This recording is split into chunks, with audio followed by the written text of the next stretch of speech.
बिस्मिल्लाहिर्रहमानिर्रहीम। मेरा नाम डॉक्टर सैयद मकबूल हुसैन है और मैं as a medical specialist DHQ hospital Toba Tek Singh और सादात हॉस्पिटल में हर वक्त आप लोगों की खिदमत के लिए हाज़िर हूँ। आज की नशिस्त में हम जो टॉपिक डिस्कस करने जा रहे हैं वो है टाइफाइड फ़ीवर। ऐसा बुखार है जिसके दो पहलू हमने आज डिस्कस करने हैं। पहला पहलू ये है कि ये वाकई एक ऐसी चीज़ है जो बहुत अलार्मिंग है और इसकी जो नई स्ट्रेन्स आ रही हैं जिनको हम कहते हैं मल्टी ड्रग रेजिस्टेंट टाइफाइड और XDR टाइफाइड, वो वाकई इतनी ख़तरनाक चीज़ें हैं कि उनका इलाज हमारे पास नहीं है और इसी वजह से इसको नेशनल लेवल पे बहुत ज़्यादा एड्रेस किया जा रहा है। आपने देखा होगा पिछले दिनों के अंदर बच्चों को स्कूल्स के अंदर ये वैक्सीन करवाई गई, ये इंजेक्शंस लगाए गए, यानी ये इतनी अहम चीज़ है कि उसको बॉदर किया जा रहा है। तो ये वाकई एक ऐसी चीज़ है कि जिसको बॉदर करना चाहिए। दूसरा पहलू इसका ये है कि हम लोग ख़ुद से टाइफाइड का एक टेस्ट करवा लेते हैं, विडाल या टाइफीडॉट, और करवा के पूरे वो सारी ज़िंदगी लेके फिरते हैं कि जी मेरा तो टाइफाइड ख़त्म ही नहीं हो रहा डॉक्टर साहब। आप जो है वो बार बार डॉक्टर्स के पास जा रहे हैं वही एक टेस्ट करवा के। तो आज की नशिस्त में हम ये समझेंगे कि ये टाइफाइड फ़ीवर कितना अहम है, कितनी चीज़ें इसके अंदर वाकई बहुत अहम है और कौन सी चीज़ें ऐसी हैं जो हमने अपने सरों के ऊपर ख़ुद से इसको जो है वो सवार कर लिया हुआ है। तो आज की नशिस्त के बाद इंशाल्लाह आप इस काबिल हो जाएंगे कि आपको समझ आनी शुरू हो जाएगी कि टाइफाइड कितनी अहम चीज़ है। सबसे पहले कि ये है क्या, बेसिकली ये एक बैक्टीरिया है जिसको हम अपनी ज़ुबान में कहते हैं साल्मोनेला टाइफी एंड पैराटाइफी। ये एक बैक्टीरिया है जो एक बुखार करता है, इसको आम तौर पे टाइफाइड फ़ीवर कहते हैं। इसका दूसरा नाम इंटेरिक फ़ीवर भी है, इसको इंटेरिक फ़ीवर भी कहते हैं और स्लो फ़ीवर भी कहते हैं। बड़ी अहम बात है कि ये जो साल्मोनेला टाइफी है ये सिर्फ इंसान के अंदर पाया जाता है और किसी जानवर या किसी चीज़ के अंदर नहीं। लिहाजा टाइफाइड हमेशा इंसान से ही इंसान में फैलता है। ये नहीं होता कि कोई और फैक्टर, जैसे बहुत सारी बीमारियां ऐसी हैं जो मच्छरों से फैलती हैं, बहुत सारी ऐसी हैं जो मक्खियों से फैलती हैं, तो वो उनके जिस्म के अंदर मौजूद होता है, उनकी बाइट से उनसे जाता है। ये किसी भी चीज़ के जिस्म के अंदर मौजूद नहीं, सिर्फ इंसान के अंदर मौजूद है और ये इंसान से इंसान को ही जाता है, मुंतकिल होता है। अच्छा, टाइफाइड की हिस्ट्री बड़े मज़ेदार है कि इसको टाइफाइड कहा क्यों जाता है।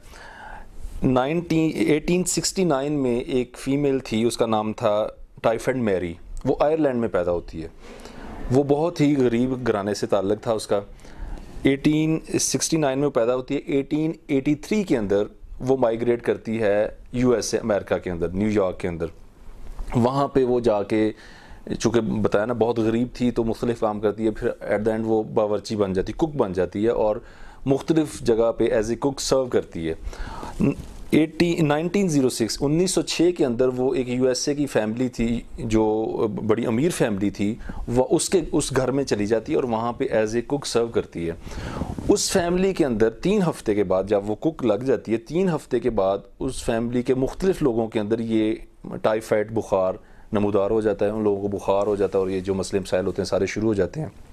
चूँकि वो बहुत अमीर लोग थे तो उन्होंने, एक बंदा था उसका नाम था जॉर्ज सुपर, उसको हायर किया। वो बेसिकली स्टेट डिपार्टमेंट का आदमी था और इंजीनियर था।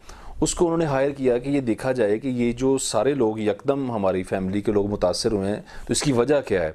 तो उस बंदे ने इन्वेस्टिगेशन जब शुरू की तो उसने नोटिस किया कि इस घर के अंदर 3 हफ्ते पहले एक नया कुक आया है।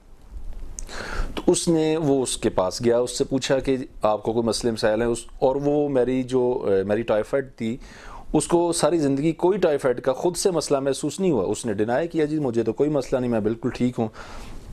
लेकिन इस बंदे ने जब उसके पीछे जाके उसको सर्च किया तो उसने देखा कि ये बीबी जहाँ जहाँ से आ रही है वहाँ वहाँ सेम यही बीमारी मुख्तलिफ लोगों के अंदर ट्रांसमिट हो रही है। तो यहाँ से वो बात चली कि उसको इन्वेस्टिगेट किया गया और उसके सैंपल्स लिए गए तो पता चला कि ये एक नई डिज़ीज़ है और एक जरासीम है साल्मोनेला टाइफी, उसको अलहदा किया गया। और बाद में पता चला कि उस औरत से 51 लोग मुतासर हुए और 3 लोग उसकी वजह से उनकी डेथ हो गई। तो इसको फिर जो है परमानेंट क्वारंटाइन में 1915 के अंदर परमानेंट क्वारंटाइन में डाल दिया गया। इसके ऊपर डॉक्यूमेंट्री मूवी बनी हुई है एक पूरी, मेरी टाइफाइड के ऊपर, बड़ी मज़ेदार है इसकी कहानी जो है कि इसको कैसे ये बेसिकली बीमारी कैसे पता चली। तो अब हम इसकी डिस्कस करते हैं कि इसकी सिम्टम्स क्या हैं, अलामात क्या हैं। ये बड़ी अहम चीज़ है। इस अलामात को समझ लेना, तो एक सवाल जो बार बार किया जाता है ना वो ये है कि जी टाइफाइड में हम रोटी खा सकते हैं। ये एक यूनिवर्सल ट्रुथ बन चुका है कि टाइफाइड के अंदर रोटी खाई नहीं जा सकती। तो अगर आपको ये स्टेजेस का पता हो ना तो आपको बड़े अच्छे तरीके से मैं एंड पे समझाऊंगा। इसमें जो फर्स्ट स्टेज है जब ये टाइफाइड शुरू होता है तो बंदे को बुखार होता है, हल्का सा बुखार होता है और ड्राई कफ स्टार्ट हो जाती है बाज़ लोगों को, और हेडेक होती है। ये उसकी स्टेज 1 होती है जब टाइफाइड किसी को होता है। स्टेज 2 के अंदर ये जो बुखार है ये हाई हो जाता है और पेट जो है ये फूलना शुरू हो जाता है और बंदे का वज़न कम होना शुरू हो जाता है और वो सुस्त रहना शुरू हो जाता है, एजिटेटेड और बहुत ज़्यादा गुस्से में। ये उसकी स्टेज 2 होती है। स्टेज 3 के अंदर जो अंतड़ियाँ हैं वो इन्वॉल्व होती हैं, अंतड़ियों की सोजिश होती है, अंतड़ियाँ खुदा ना खास्ता परफोरेट कर सकती हैं, यानी फट भी सकती हैं, उनके अंदर ब्लीडिंग हो सकती है। इसके अलावा जो है वो पेशेंट जो है वो डिलीरियम में चला जाता है, यानी उसको अपना होश हवास नहीं रहता और बहुत ऊट पटांग हरकतें भी शुरू कर सकता है। और स्टेज 4 जो बेसिकली वो एंड स्टेज है जिसके अंदर कॉम्प्लिकेशन स्टार्ट हो जाती हैं, उसमें आपके जो गुर्दे हैं और इसके अलावा आपके फेफड़े हैं, इसके अलावा दिल है, दिमाग है, यानी जिस्म का हिस्सा कोई बचता ही नहीं है जिसको ये फिर टाइफाइड मुतासर नहीं करता। तो ये स्टेज 4 पे जाके इसकी कॉम्प्लिकेशंस आती हैं। कॉम्प्लिकेशंस क्या क्या होती हैं? कॉम्प्लिकेशंस बेसिकली टाइफाइड एक इतनी ख़तरनाक बीमारी है कि जिस्म का कोई ही हिस्सा है शायद जो बचता हो इसकी कॉम्प्लिकेशन से। ब्लड में ये एक बीमारी करता है जिसको हम कहते हैं थ्रोम्बोसाइटोपिनिया करता है, ये परपुराज करते हैं, हेमरेज कर देता है, मैंने आपको बताया था कि अंतड़ियाँ फट जाती हैं, इससे हेपेटाइटिस कर देता है, और पित्ते की जो है सोजिश कोलिसिस्टाइटिस कर देता है, दिल की सोजिश मायोकार्डाइटिस इससे खुदा ना खासा हो जाती है, बंदे का जो ब्लड प्रेशर है वो बिल्कुल नील हो जाता है, शॉक में चला जाता है बंदा, दिमाग का मसाइल मेनिंजाइटिस, इनकेफ्लाइटिस, इनकेफ्लोपैथी, ये बहुत सारे मसले मसाइल करता है, फेफड़ों के अंदर नमूनिया कर देता है और जोड़ों के अंदर आर्थराइटिस, जोड़ों की सोजिश कर देता है, बंदे का खून कम हो जाता है, एनीमिया। यानी ये ऐसी ख़तरनाक बीमारी है कि अगर इसको प्रॉपर टाइम पे अगर ना मैनेज किया जाए तो इससे बेतहाशा कॉम्प्लिकेशंस हो सकती हैं। लेकिन परेशान नहीं होना, अगर आप अच्छे तरीके से इसकी ट्रीटमेंट कर रहे हैं और वो प्रॉपर ट्रीटमेंट टाइम पे ले रहे हैं तो ये कॉम्प्लिकेशंस तक बंदा नहीं जाता इंशाल्लाह। अब इसकी एक बहुत अहम बात है कि ये स्प्रेड कैसे करती है, ये आपको लाजमी पता होना चाहिए, क्योंकि अगर खुदा ना खास्ता आपको है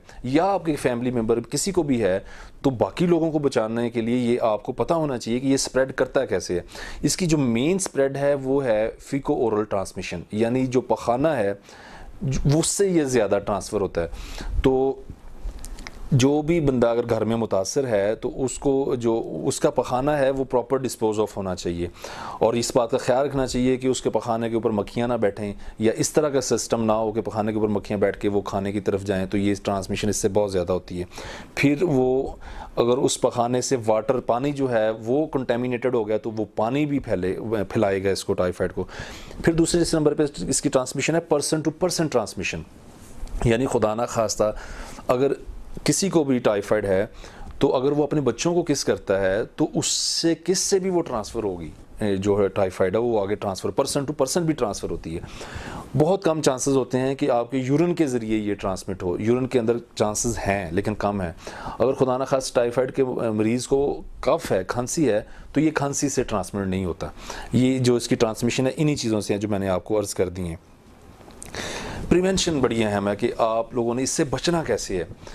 सबसे अहम जो चीज़ है इसकी प्रिवेंशन में वो है वैक्सीनेशन, और ख़ास तौर पे उस इलाकों में जहाँ पे ये बहुत ज़्यादा फैला हुआ हो तो वहाँ पर जाने से पहले आपने वैक्सीनेशन करवा के जाना होता है। तो वैक्सीनेशन बेहतरीन तरीका है टाइफाइड से बचने का।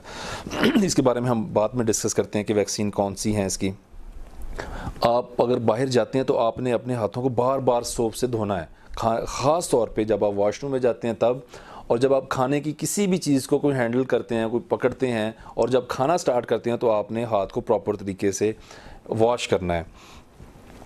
फिर आपने अगर बाहर जाते हैं आप कहीं पे भी तो आपने कोशिश ये करनी है कि जो पानी है वो दूसरा मिनरल वाटर इस्तेमाल करें, जो वहाँ का लोकल पानी है वो इस्तेमाल ना करें। अगर वहाँ का करना है तो वो प्रॉपर 1 मिनट के लिए बॉयल्ड हुआ हो तो फिर आप इस्तेमाल कर सकते हैं, वरना इस्तेमाल ना करें। बाज़ का ये होता है कि आप पानी तो वाकई मिनरल ले रहे हैं लेकिन आइस डाल रहे हैं उसके अंदर, तो वो जो आइस बनी होती है उसके बारे में फिर डाउट होता है, तो आइस ना इस्तेमाल करें। आइस क्यूब्स जो हैं या तो आपने फ्रिज में रखे वो मिनरल वाटर से बनाए हों वो करें इस्तेमाल, वरना अगर बाहर आप जा रहे हैं तो आइस यूज़ ना करें। जो गर्म खुराक है खाना है उसमें ये जरासीम मर जाता है। तो आपने जब भी खाना बाहर जाके खाना है तो गरम गरम खाना खाना है, गरम खाना आपने लेना है और गरम गरम ही खाना, ठंडा करके नहीं खाना। जब आप ठंडा खाना लेते हैं तो उसमें चांसेस होते हैं कि वो ऑलरेडी इन्फेक्टेड हो चुका हो, कोई खुदा ना खासा उसमें जरासीम चले गए हों। अगर आपने वहाँ पे कोई फल खाने हैं तो फल वो खाने हैं जिसके ऊपर छिलका हो, और छिलके उतारने से पहले आपने प्रॉपर उसको वॉश करना है और ख़ुद छिलका उतार के फिर आपने ख़ुद खाना है। इसके अलावा सलाद जो है, ये आपको पता है कि अगर आप बाहर रेस्टोरेंट्स में जाते हैं तो सलाद बहुत आपको दिया जाता है, तो ये सलाद से बहुत जल्दी ट्रांसमिट होता है। तो आपने सलाद कोशिश ये करनी है तो कि हाइजीनिक कंडीशन में लिया गया हो, वरना अगर आप बाहर जा रहे हैं, आपको डाउट है, शक है, तो आप सलाद ना लें वहाँ का। तो ये तो थी वो मोटी मोटी बातें। अब इसकी जो मैंने आपको अर्ज़ की थी ना, वैक्सीन टाइफाइड की वैक्सीन 1896 में डिस्कवर हो चुकी हुई है, तो हम आज भी नहीं लगवा रहे।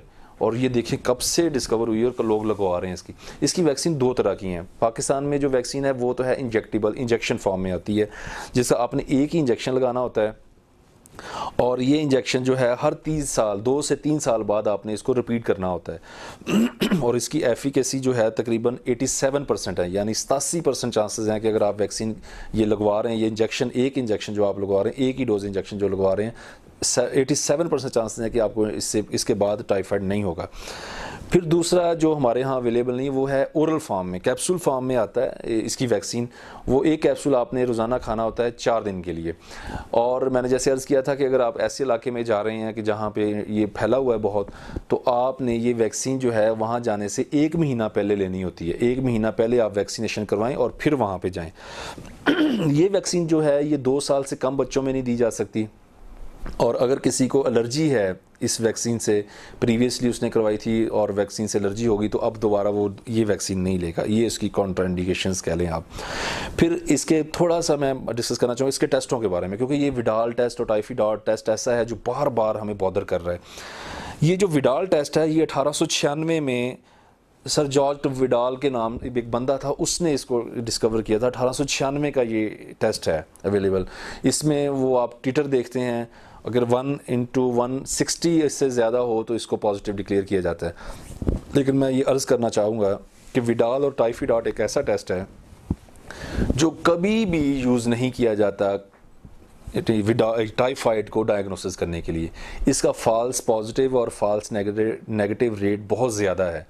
तो ये आपने कभी भी काम नहीं करना कि आपको बुखार है नहीं, कोई मसला है नहीं, ख़ुद से टेस्ट करवा रहे हैं और फिर वो पॉजिटिव आ रहा है, तो फिर परेशानी जो है वो आप अपने सर पे इसको ले रहे हैं।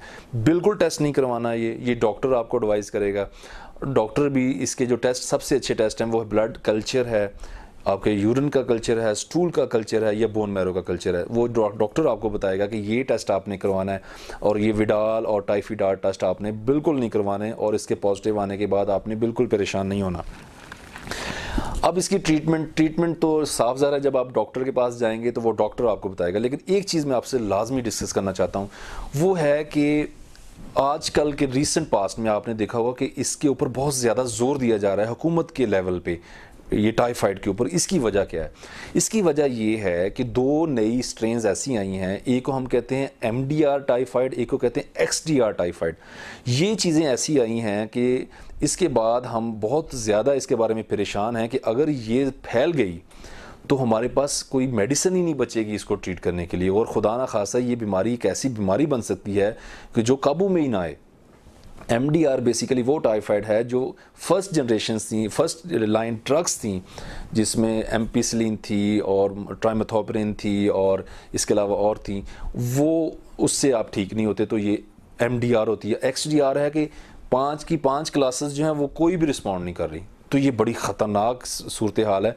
आपने फ़ौरन रब्ता करना है डॉक्टर के साथ, और जो वो बता रहा है उस डोज़ को आपने मुकम्मल करना है। आखिर पे एक बात डिस्कस करना चाहूँगा, वो है कैरियर। ये आपने शायद सुना होगा, मैंने देखे हैं बहुत सारे लोग इसके बारे में बहुत ज़्यादा परेशान होते हैं कि जी कैरियर तो नहीं है हम। जो बंदा एंटेरिक फ़ीवर में मुब्तला हुआ और उसने ट्रीटमेंट नहीं कराई, तो कहते हैं कि 20 में से 1 बंदा ऐसा होता है जो कैरियर बन जाता है, जो ख़ुद तो उसके अंदर फिर उसके अलामात नहीं आती, लेकिन वो दूसरे लोगों को ट्रांसमिट कर रहा होता है, अपनी फैमिली मेम्बर्स को, जहाँ पे वो काम कर रहा है वहाँ पे दोस्तों को, बाकी लोगों को वो ट्रांसमिट कर रहा है। और ये कैरियर अगर 1 साल से ज़्यादा करता रहे ट्रांसफ़र, तो उसको हम कहते हैं क्रोनिक कैरियर। ये यानी वो कैरियर है जो बहुत लंबे अरसे तक खुद वो ठीक है और दूसरों को ट्रांसमिट कर रहा है। तो इसके लिए ज़रूरी होता है कि पहले कल्चर के साथ प्रूवन हुआ हो कि वाकई आपको एंटेरिक था। ये नहीं कि विडाल की बेसिस पे विडाल हो गया पॉजिटिव और आप कह रहे हैं जी पॉजिटिव आ रहा है तो कैरियर, नहीं, आपका कल्चर अगर पॉजिटिव आया और वाकई आपको लेबल कर दिया गया, उसके बाद दोबारा डॉक्टर साहब ने कल्चर का कहा और कल्चर फिर पॉजिटिव आ रहा है और आपको सिम्टम्स कोई नहीं है, तो इसका मतलब आप क्रोनिक कैरियर है। इसमें इसकी ट्रीटमेंट क्या होती है? इसकी ट्रीटमेंट ये होती है कि आपने लंबे अरसे के लिए एंटीबायोटिक्स लेनी होती हैं, जो 3-3 माह इससे भी ज़्यादा लेनी पड़ सकती हैं, और अगर उससे भी ठीक नहीं होता तो फिर सर्जरी होती है। पित्ते में चूँकि ये जाके रहता है तो पित्ते की सर्जरी भी करवानी पड़ती है। तो ये है वो चीज़ें, मोटी मोटी चीज़ें जो टाइफाइड के बारे में आपको पता होनी चाहिए। एट द एंड मैसेज वही है कि ये चीज़ ऐसी ख़तरनाक बीमारी है कि जिसको आप बिल्कुल ओवरलुक नहीं कर सकते। इसके मसले मसाइल बहुत ज़्यादा आ रहे हैं। दूसरी साइड पे आपने बिल्कुल इसको बिला वजह सर पे सवार नहीं करना, ये विडाल और टाइफाइड के टेस्ट करवा के। और तीसरी बात ये है कि आपने जैसे ये अलामत आती हैं फ़ौरन डॉक्टर के साथ रब्ता करना है। और एक बात जो मैं बिल्कुल भूल गया, वो मैं लाजमी बताना चाहूँगा आप लोगों को, वो ये सवाल है कि जी क्या हम रोटी खा सकते हैं? जो बार बार पूछा जाता है सवाल। मैंने आपको पहले बताया था ना कि इसकी स्टेजेस हैं। जो स्टेज 3 आती है ना, जिसके अंदर इंटेस्टाइन परफोरेशन हो जाती है, ब्लीडिंग होती है, वो स्टेज होती है जिस पे जाके डॉक्टर कहता है जी कि अब आप खाना बंद कर दें, अपनी इंटेस्टाइन को जो है रेस्ट दें। अदरवाइज़ अगर आप इसकी खुराक के बारे में मुझसे पूछें कि जी जब अगर खुदा ना खासा आपको टाइफाइड हो गया है तो आपने क्या खुराक खानी है, तो मेरा जवाब ये होगा कि हाई कैलोरी खानी है। यानी उसके अंदर रोटी भी शामिल होगी, फ्रूट्स भी शामिल होंगे, थोड़ा सा गोश्त भी शामिल होगा। आपने कैलोरीज थोड़ी सी ज़्यादा लेनी है, अच्छी खुराक लेनी है। तो ये जो हमारा कंसेप्ट है ना, जो ऑलमोस्ट यूनिवर्सल कंसेप्ट हो चुका हुआ है हमारी नेशन के अंदर, कि रोटी बंद कर दी जाती है और बड़ी बड़ी देर के लिए मैंने देखा है लोग रोटी नहीं खा रहे कि जी वो विडाल पॉजिटिव है। तो ये बिल्कुल ऐसी कोई बात नहीं है। आपने रोटी खानी है और अपने डॉक्टर के साथ राब्ते में रहना है। एक तो बीमारी खुद बहुत सारे मसले मसाइल कर रही है ना, वो भी ठीक हो जाते हैं अगर आप डॉक्टर के साथ राब्ते में रहते हैं। एक होता है कि बीमारी नहीं कर रही होती, हम खुद से अपने ऊपर मुसल्लत कर रहे होते हैं चीज़ों को, वो भी आपका बहुत फ़ायदा होता है। अगर आप किसी मुस्तनद डॉक्टर के पास जाएं तो वो आपको बताता है कि ये जो चीज़ है इसको आप खुद अपने ऊपर मुसल्लत ना करें, इसकी कोई हकीकत नहीं है। तो इस वीडियो को आपने ख़ुद भी देखना है, अपने चाहने वालों के साथ शेयर भी करना है, ताकि बाकी लोगों का फ़ायदा हो। इस बीमारी के साथ हमने लड़ना भी है और इससे डरना भी नहीं है। आज के लिए इतना ही। नेक्स्ट वीडियो में इंशाल्लाह फिर हाज़िर होंगे। बहुत शुक्रिया।